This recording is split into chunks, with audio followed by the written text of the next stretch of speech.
সন্দেশখালী কাণ্ডে ধৃত শাহজাহান বর্তমানে ইডি হেফাজতে রয়েছেন। তাকে রাখা হয়েছে সল্টলেকের সিজিও কমপ্লেক্সে। শুক্রবার সকালে শারীরিক পরীক্ষার জন্য শাহজাহানকে জোকা ইএসআই হাসপাতালে নিয়ে যাওয়া হয়। সিজিও থেকে বেরোনোর সময় শেখ শাহজাহানের মেয়ের নামে সংস্থা প্রসঙ্গে প্রশ্ন করা হয়। উত্তরে শেখ শাহজাহান জানিয়ে দেন সব মিথ্যে কথা। শাহজাহানের মেয়ে সাবিনার নামে একটি মাছ ব্যবস্থার সংস্থা চলে। প্রতিষ্ঠানটির নাম সাবিনা এন্টারপ্রাইজ। ওই সংস্থার অ্যাকাউন্টে 137 কোটি টাকার লেনদেন হয়েছে বলে অভিযোগ।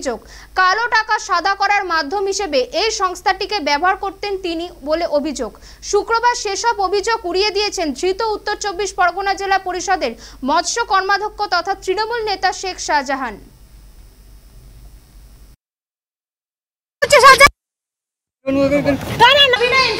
দুবাই কনসাইনমেন্টে টাকা দিত, দুবাই কনসাইনমেন্টে টাকা দিত, সব মিথ্যে কথা কেন খুঁজে সব? তাহলে সেই তথ্য তো উঠে আসছে, সেই তথ্য তো উঠে আসছে। আরে সব দালাল, যে সব মিথ্যে। কারা কারা দালাল? বিজেপির দালাল সব। বিজেপির